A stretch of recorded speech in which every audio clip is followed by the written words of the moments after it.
Alright, so this is part dos. It's not questions, this is me telling this story. I mean, y'all can stay if you want. It's gonna be another long video. I know these videos are long, they're gonna get shorter and shorter.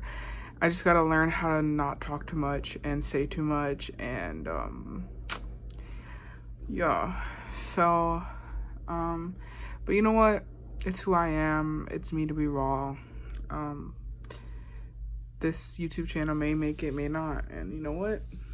It's just me being who I am. So I know people who care about me are supporting me. So I'm out here to talk about myself. So let's just do like a whole summary before I talk.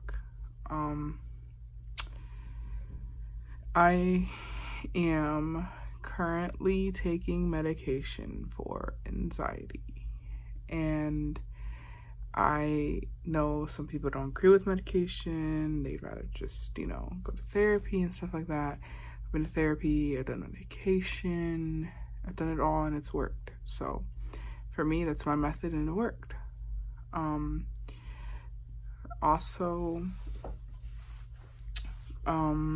Yeah, my backstory is I have anxiety. I also suffer depression, and depression I don't take medication for because depression is a little iffy for that medication for me.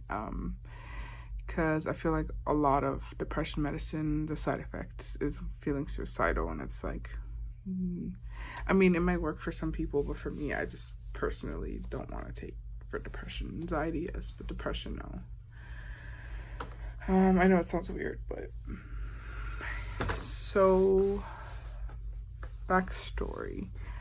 I know it sounds weird, but I feel like I've had anxiety my whole life, especially when I was younger, because I would be anxious to go anywhere, even school. And I'm talking about like being 6 years old and crying because I don't want to go to school because I'm scared and anxious. And I know you're like, that's a regular 6-year-old, but it was to a point where like I was really scared. I didn't want to go to school. Like I was terrified. But let's talk about like the realness about 8th grade, I think. Yeah. So let me tell you a timeline.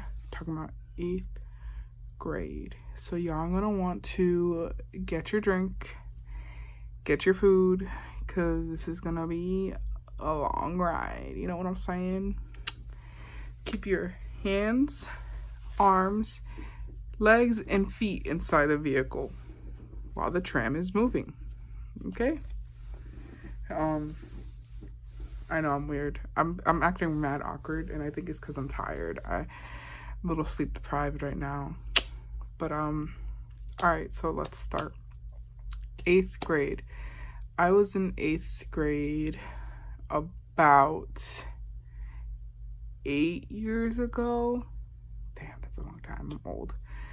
But so yeah, in 8th grade, I started to realize more and more that I was sad and lonely.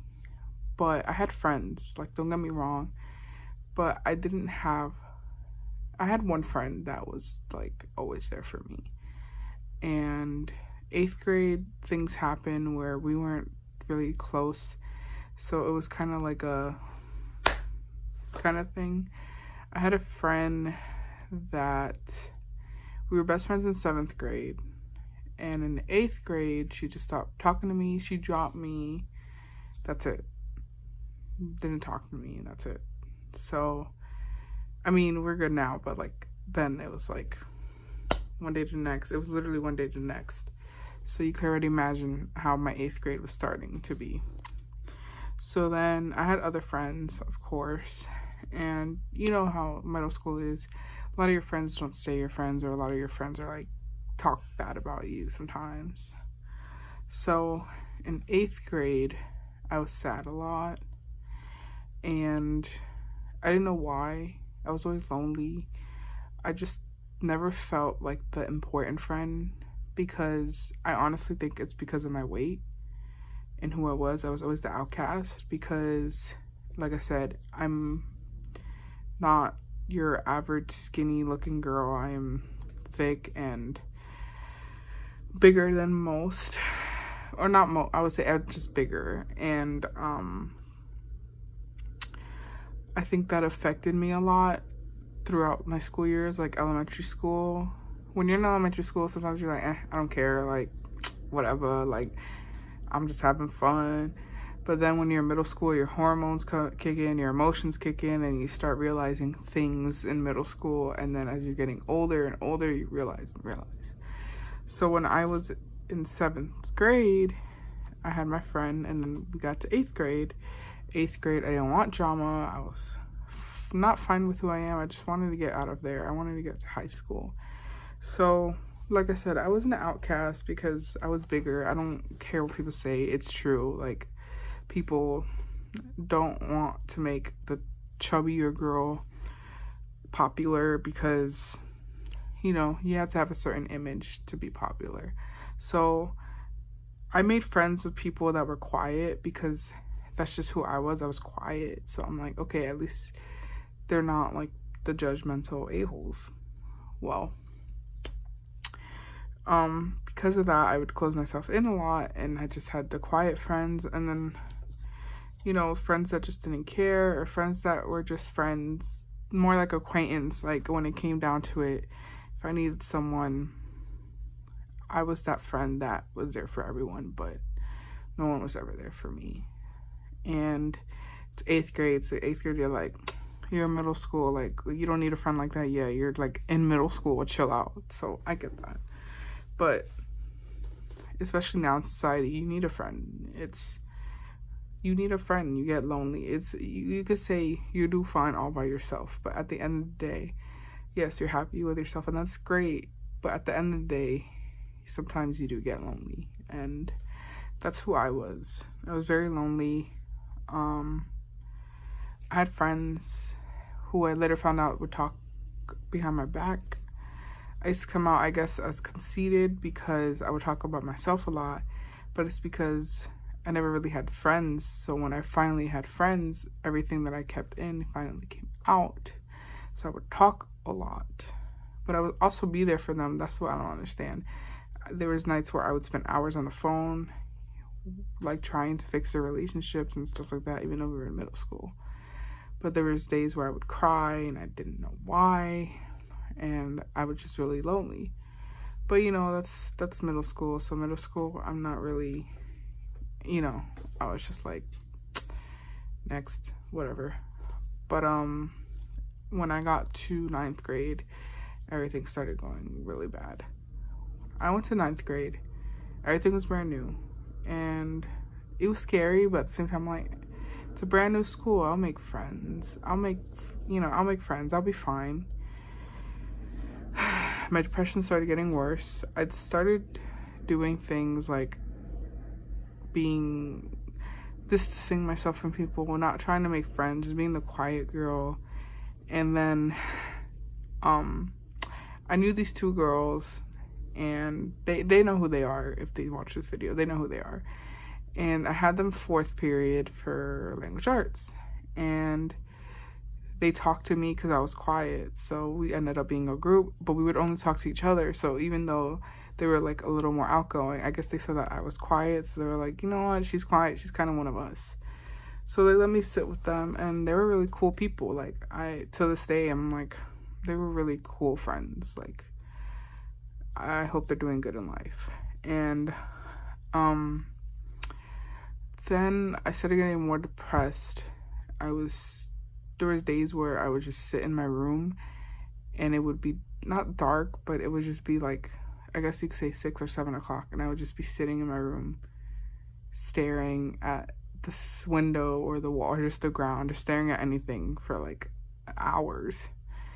And I don't think my parents really knew about this either, but I'm older now and it's the past. But I would spend hours just looking and staring because I was depressed, and I didn't know that. I just thought it was just a normal feeling because it's been like almost a year, because it was from 8th to 9th where I was getting more comfortable with it, because that's the thing about depression, you get comfortable with it, that it doesn't bother you in a way. You're just like, I'm used to it already. So then in 9th grade, I was doing things like self-harming. Not a lot of people know about that, but I did self-harm when I was in 9th grade, but it wasn't like, like bad, like I would say.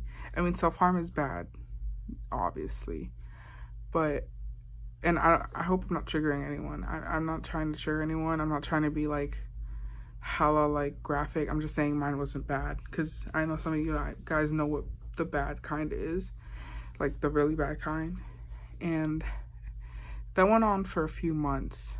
I would kind of be, it was weird because I was kind of scared to do it, but I think a lot of people do it because, it gets their mind off things. But I'm gonna move on from the self-harm because I don't want people to like get triggered or anything. But I would do stuff like that, and I would cry a lot. I would cry myself to sleep a lot. And I just didn't have those friends. I had friends that were supportive. Like I had 3 people that knew about it. 4. And they would make me laugh. I had one that would get mad at me and try to make me laugh. She'd be like, no, you can't be sad, like stop. And it helped because it's like she cared. She just had her own way of showing it. But I had other friends that, you have those friends that they don't really look into that. They're just like your acquaintance friend, you could say. And I knew another girl who used to do it, and we're actually like pretty good friends now. Now, I don't want y'all making like a whole conspiracy about it, because I'm not gonna say who it is. It could be anybody. I'm surrounded by so many friends. Well, not so many friends, but I have a good handful of friends now. So yeah. So the one that did it, I guess they were so used to her doing it that for me it wasn't like, I don't know, it's kind of weird.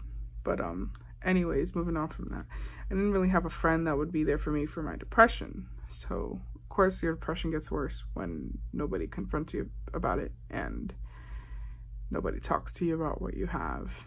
So 9th grade, I actually learned what depression was. I went on Tumblr, and Tumblr, you know what Tumblr is. Y'all know.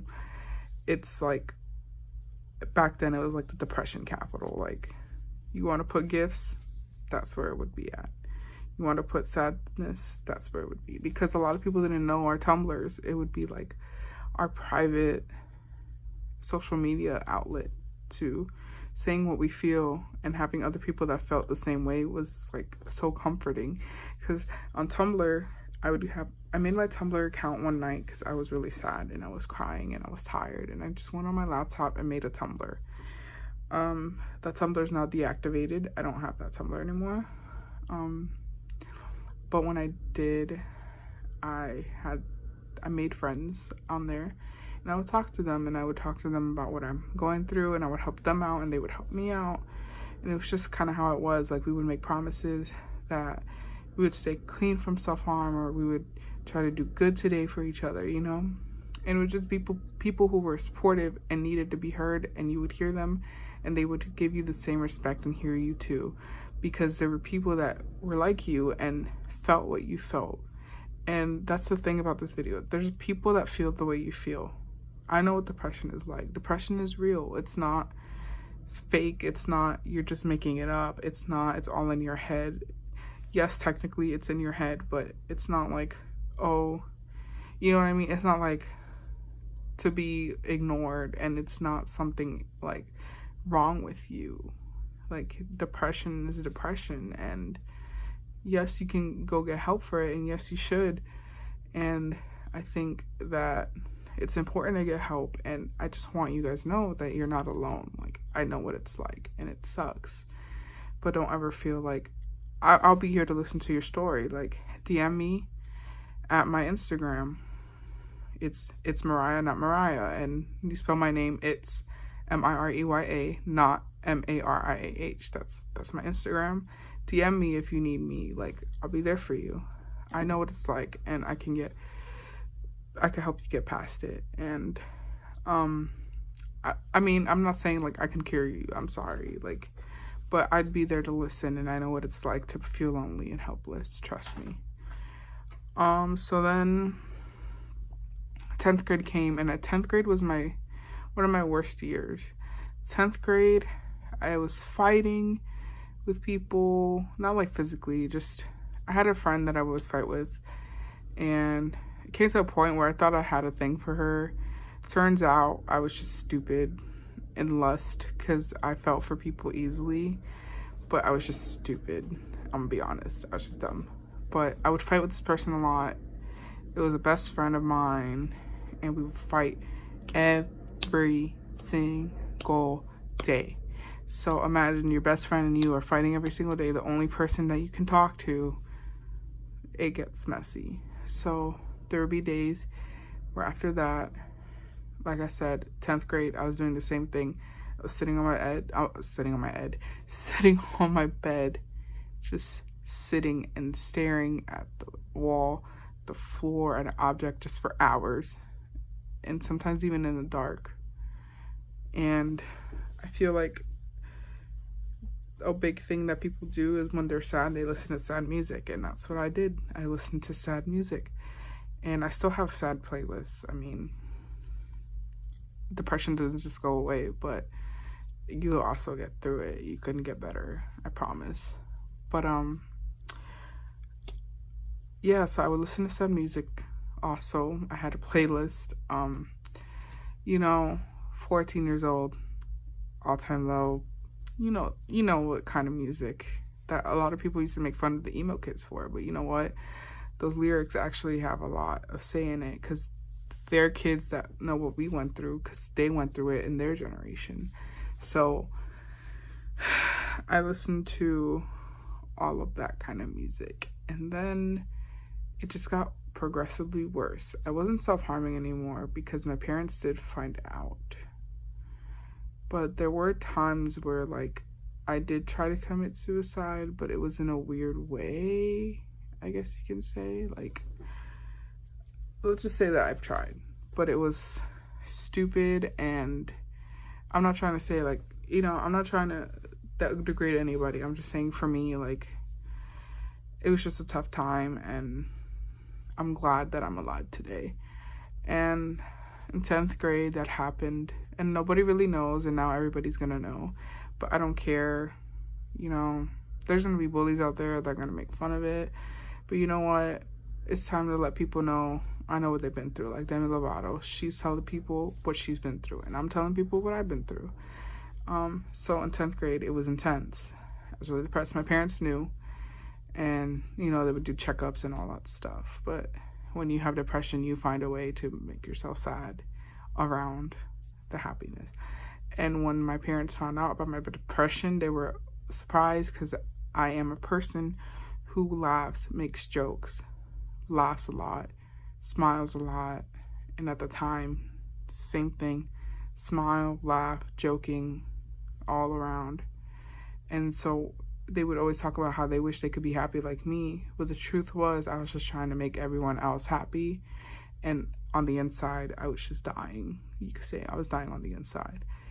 So then, and I don't want to seem weird, like I'm not showing emotion towards stuff, because trust me, like, I'm getting emotional thinking about it. Like, I'm like getting a little choked up, and I feel like tears brimming in my eyes. Like, I'm not really good with crying, that's fine. But trust me, like, this is real stuff. And if I end up crying, I'll end up crying. But if I don't, it's not because I don't have emotion. It's just, it's deep stuff. And, yeah, so, what was I going to say?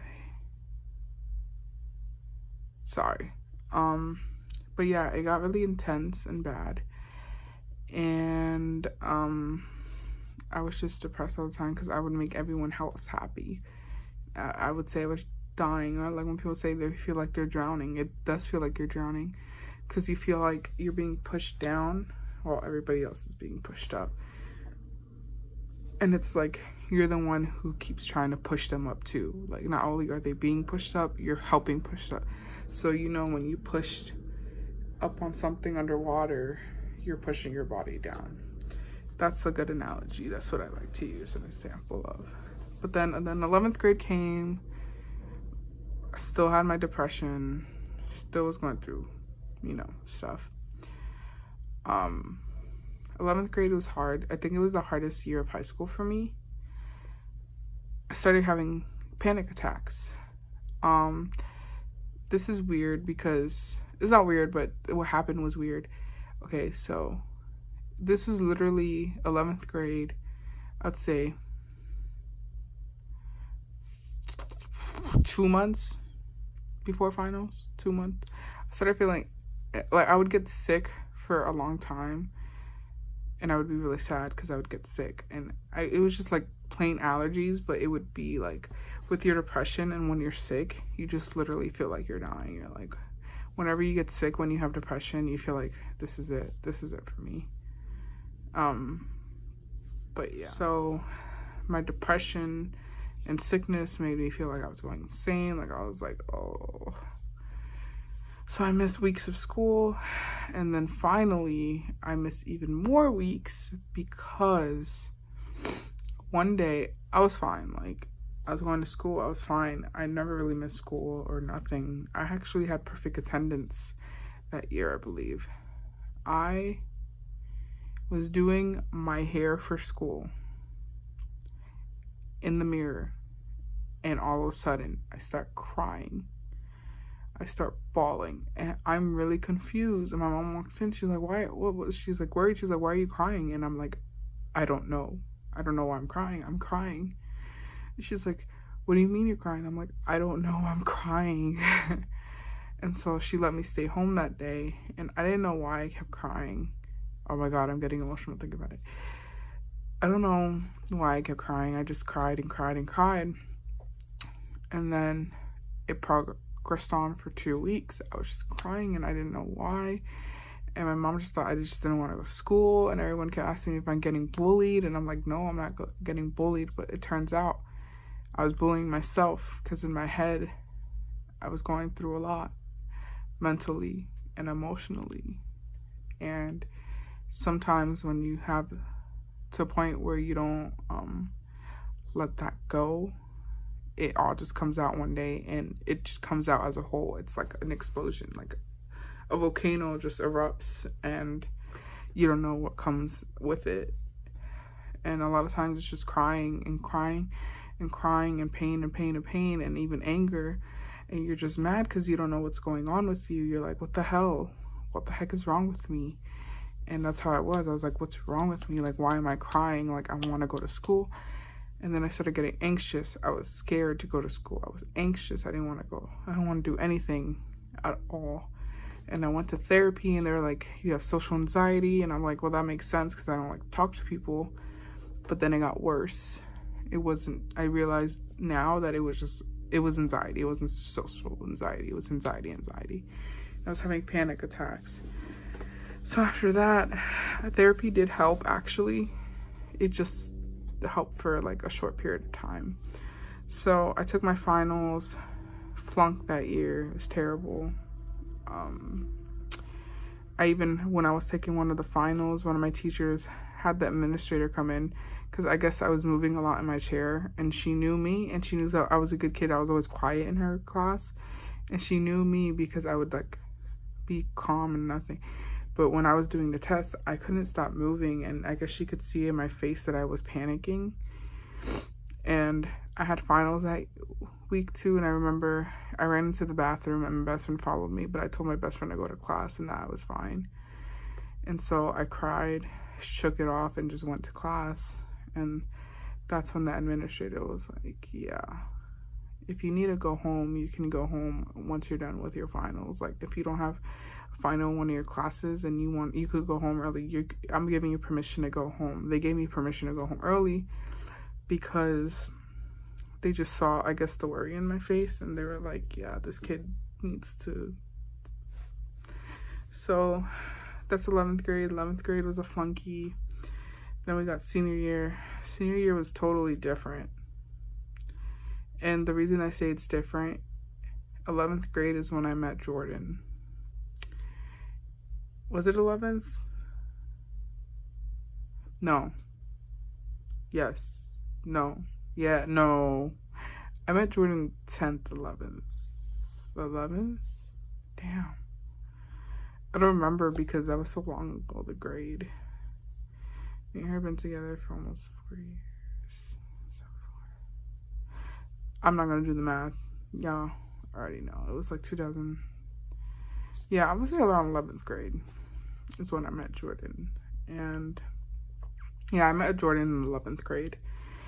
And senior year was different because senior year, I got the guts to ask her to be mine. And even before that, 11th grade, when we started talking, she changed my life. I finally had someone that would listen to me and understand me, and vice versa. So when Jordan came into my life, everything changed.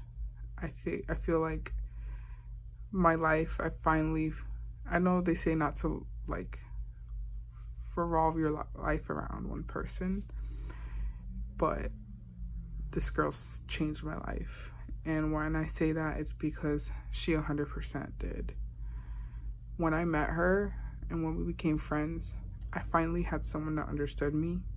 I had someone that answered my calls, someone that would be there for me all the time.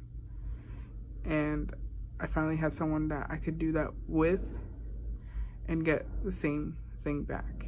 And senior year, because of her, was a piece of cake. Senior year, we took my classes from 11th, and I passed senior year all year with honor roll. And I think I really say it was because of her, because the moment I asked her to be my girlfriend, it felt like my life had finally come together. And it's because I finally had someone to vent to, had someone that understood me, had someone that I can love and love me back, had someone that was just unconditionally lovable, and someone who could unconditionally love me. And I think that's what helped senior year. Because senior year, I spent all senior year happy, and I felt whole finally, and she made me feel that wholeness. And I knew from then that she was going to be my person, and I knew I fell in love with her months prior of asking her out. By the way, everybody knew, my friends knew, they said, we knew she was the one for you just by the way you would talk about her. And I'm like, yeah. And I really think that she didn't cure my depression, because nobody could really cure your depression, but she definitely made a big, like, she had a big, what's the word? She had a big, like, motivation in my life. Like, she had a big part. She just had a good, like, I can't think of the word.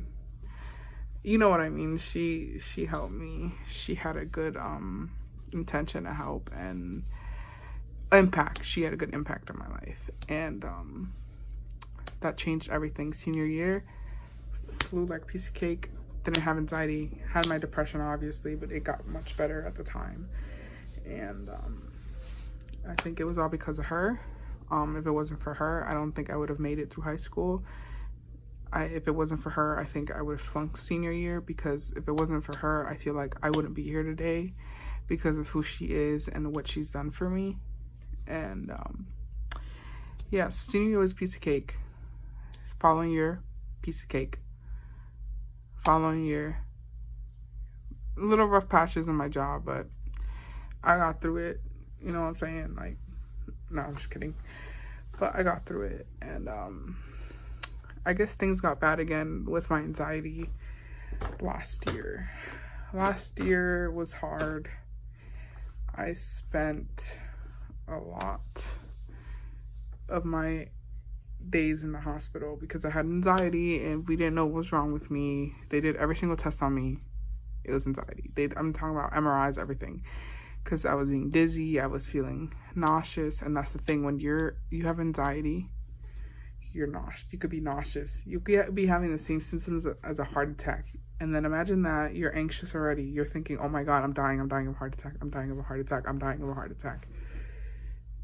When it comes to anxiety, people say, don't think about it. when you tell someone don't think about something, what are they going to do? Think about it. So don't tell someone don't think about it, because anxiety is not don't think about it. You sit there with them, try to do breathing exercises with them. And that's what I did. I would use breathing exercises, inhale, exhale, you know? So that's what helped me.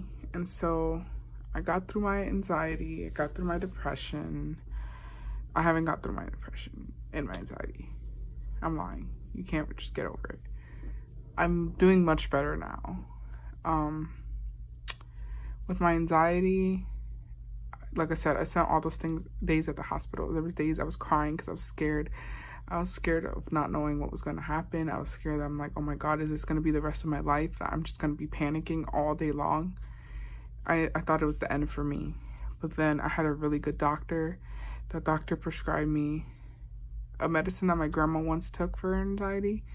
And she was like, you know what? I'm going to take you out, because they gave me a really strong one first.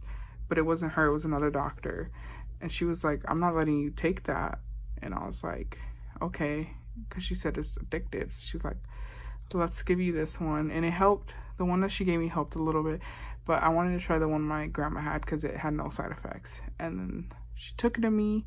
And if you guys want to know, I take Lexapro. Lexapro helps for me. I don't know about you guys, but for me, it helps. So she gave me Lexapro. I've been taking Lexapro since. And breathing exercises. I got therapy. Best therapist I ever had. She was so amazing. I moved on from therapy because I graduated therapy. And she moved on too. But great therapist. Great doctor. And now I'm still taking medication for anxiety. But I'm on top of my game. I'm about to graduate with my AA. I've been doing good in school, been getting A's and B's, been on the dean's list. I've been out of work for a little bit, but I'm about to get a job. My life is coming together, and I don't want to jinx it, please, but my life is coming together. And I just want to say, if you are struggling with anxiety and depression, it does get better. I know it sounds cliche, but it does. If you feel like it's not, talk to me, because we'll get to a point, maybe not a point where you're like, oh, I feel much better, but to a point where you're like, okay, maybe it's not so bad. And you're going to deal with anxiety and depression for the rest of your life. That's how it is. You deal with anxiety and depression your whole life. And there's going to be good days and bad days. I still have days where I cry. I still have days where I just sit there. But it's gotten better, and I can catch myself. And with anxiety, same thing. Big thing about anxiety. If you're having an anxiety attack, I know you want to calm down. But best thing to do is just accept it, because, like I said, the more you tell your body not to do something, the more it's going to do it. So just accept you're having an anxiety attack and just start doing the mechanisms that you know helps calm it down, because that's important. Another thing that I learned from my therapist is give anxiety a name and give it a characteristic, or make it a character. So talk to it like if it's somebody you hate, or like a little kid, say, okay, if you bother me today, I'm gonna put you in my armpit, you know, just something funny to make it like a person. So you could be like in the car, if you get anxious, I used to get anxious driving, I would name like anxiety, for example, like Johnny. Be like, Johnny, you gonna sit in that seat and you gonna be quiet, because if you bother me, you're gonna stay under my armpit all day long, and I'll flush you down the toilet. Straight up. And that's how I would talk to it, because it gives a sense of humor, and it makes you laugh a little bit, and it makes you calm down. Last thing, write about it. Draw about it. Do something creative about it. Because even though, like, you may not be, maybe you don't feel like you're creative, somebody out there's gonna see it and be like, I know what you mean. I know exactly what you mean. I wrote poems about how I feel, and I've had friends tell me, yep, that's how I feel. I know what you mean. And I'm here to tell you, I know what you mean. I know what you feel. I know what depression and anxiety is like, and you're gonna be okay. I know it's cliche, but you're gonna be okay. And if you don't feel like it's gonna be okay, again, contact me. I'll try to help the best way I can. Just know that even if you feel unloved, someone out there is going to love you. I thought I was going to be unloved. Found the love of my life. That's another thing. Graduating college, getting a job.